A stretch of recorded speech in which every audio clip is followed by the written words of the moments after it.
In combat all over the world, the Browning automatic rifle is proving its worth. It's good. Infantry units use it to increase their firepower. But you can't describe a rifle merely by saying it's good.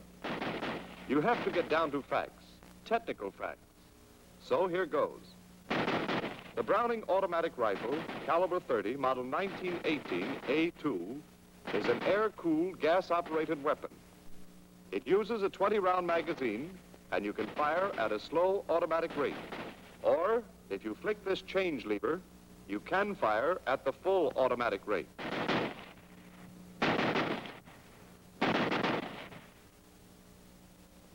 So much for the description. What we want to find out now is the principle of operation. To help us see how this weapon works, we'll use this cutaway model. Flick the change lever off safe. And we'll start the firing cycle with the cartridge igniting. As that happens, gases travel along the barrel and into the gas cylinder. Now let's use the animated drawing and follow the course of the expanding gases through those labeled parts.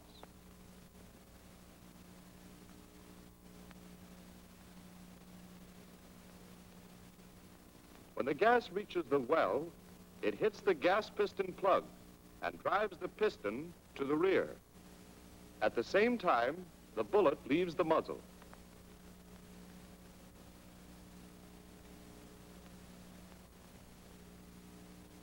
The gas now escapes through the gas cylinder body opening, the end of the barrel, and through 6 escape holes.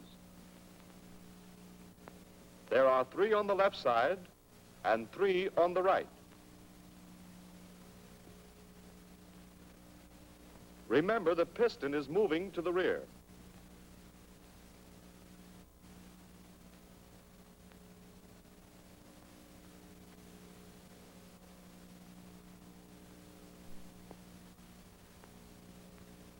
It is attached to the slide. This action compresses the recoil spring.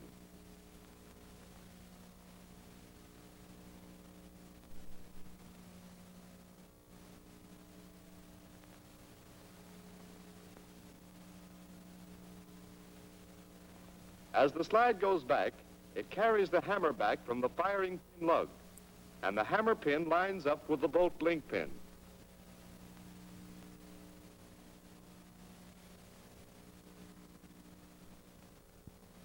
Now let's go to the other side. At this point, the bolt is still locked. Now unlocking begins. The bolt link revolves forward about the hammer pin, and the bolt lock is drawn out of the locking recess.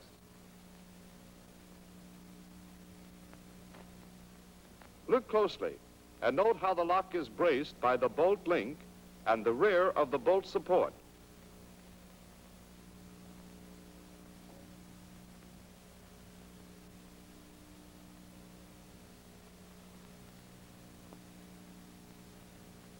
Initial slow extraction starts as the lock cams out of its recess. Then the case is further loosened when the lock cams against the bolt support.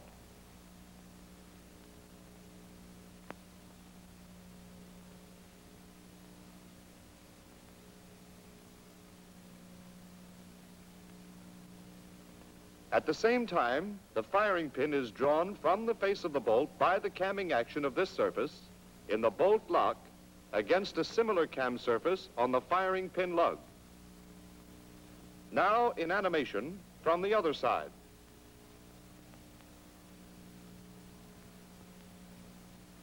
Since the bolt hides most of this action, let's remove it and watch the camming action again.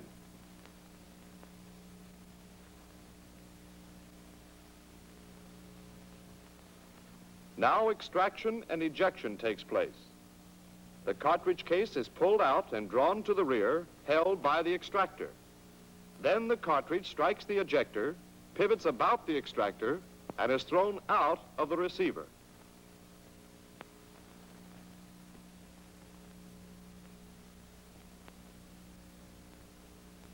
The slide strikes the sear release and finally the buffer, which absorbs the remaining recoil. Watch it in animation.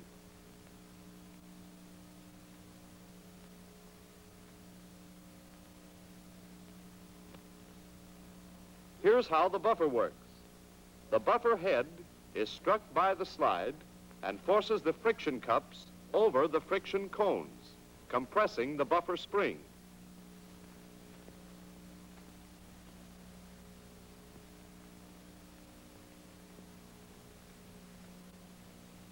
In the forward movement, the action of the bolt link, hammer, and bolt lock is the reverse of the rearward movement.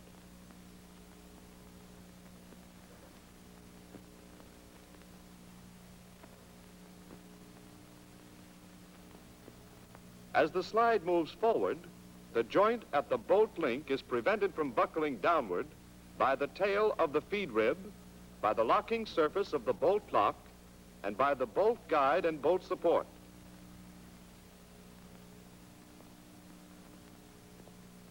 When the slide is moved about 1/4 of an inch, the front end of the feed rib strikes the cartridge and it starts out of the magazine.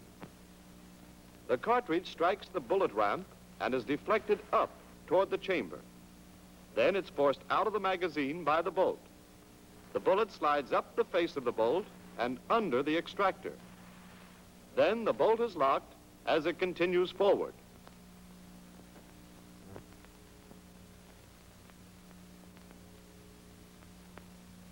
Now let's see that in detail.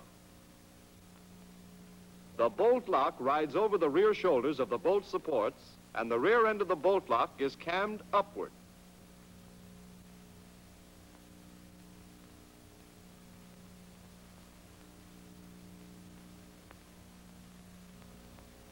Now the bolt link revolves backward around the hammer pin.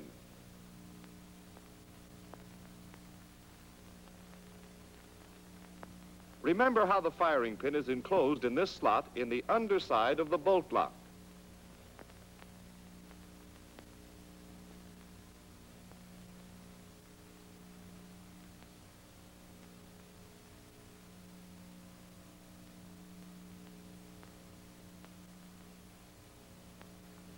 As the bolt lock is cammed up, the firing pin is freed by the bolt lock.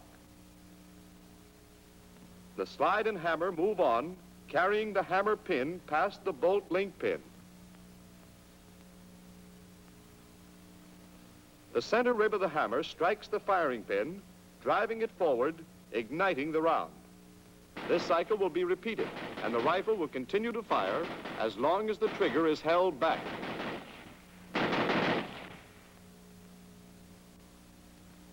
Before seeing the trigger action in the 2 rates of fire, let's look at the change lever in its 3 positions: safe, full automatic, and slow rate of fire. In the S, or safe position, the heel of the trigger is blocked by the solid body of the change lever. In the A, or full automatic position, the heel of the trigger rises into the slot in the change lever, and the toe of the connector is blocked by a projecting lip.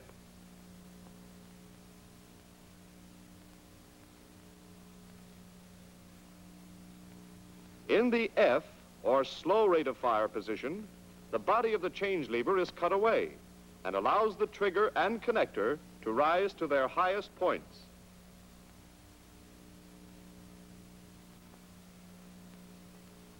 Now let's see the difference in action between the full and slow rate of fire. At the full rate, the change lever spring holds the lever in this position.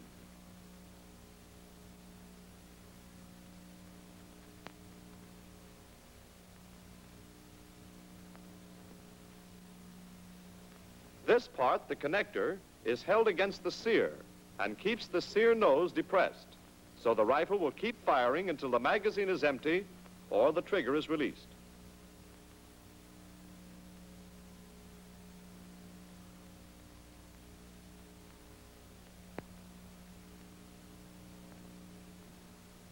Watch this action as it continues, and note that the sear release is stopped from hitting the sear by the stop lever.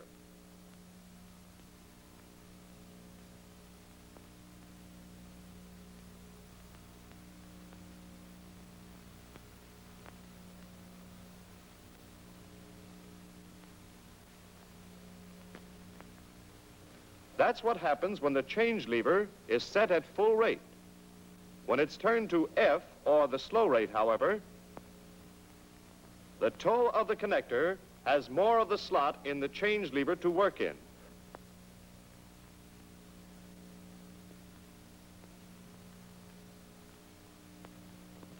Watch how the connector is cammed forward, contacting the cammed surface of the sear carrier when the trigger is pulled. With the sear disengaged, the connector raises the forward end of the stop lever and holds it there.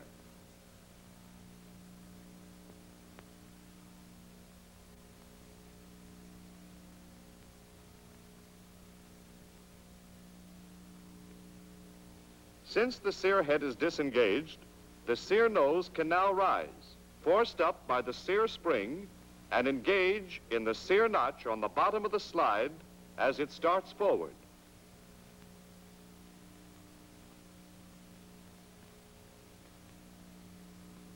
Wait. At this point, we'll add the actuator.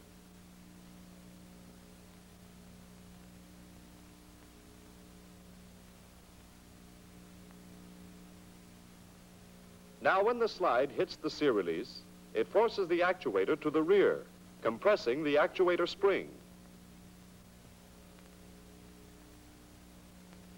Then the slide moves forward and engages the sear nose. Let's get a closer look at the sear cam and the sear release.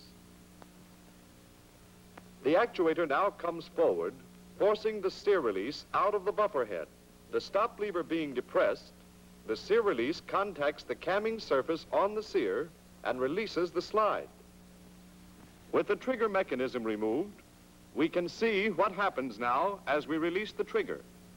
The stop lever spring returns the stop lever to normal position. The center leaf of the sear spring provides tension for the trigger and connector, while the two outside leaves give tension to the sear.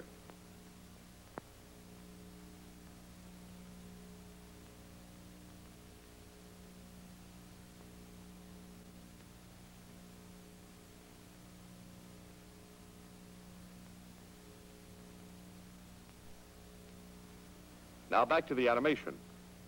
The counter recoil spring absorbs the shock when the slide engages the sear.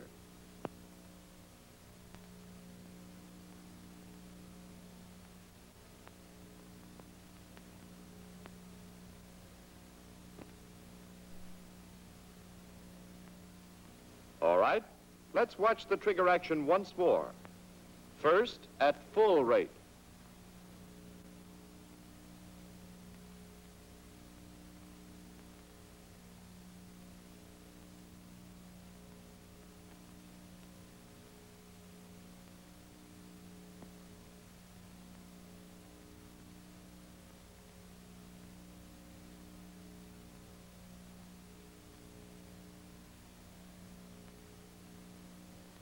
Then, slow rate.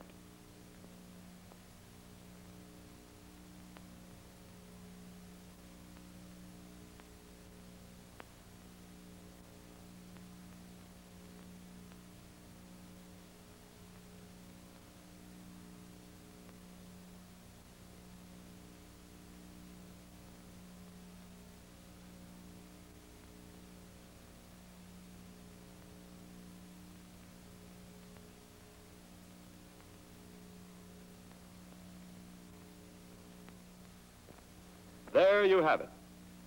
Know the firing cycle thoroughly.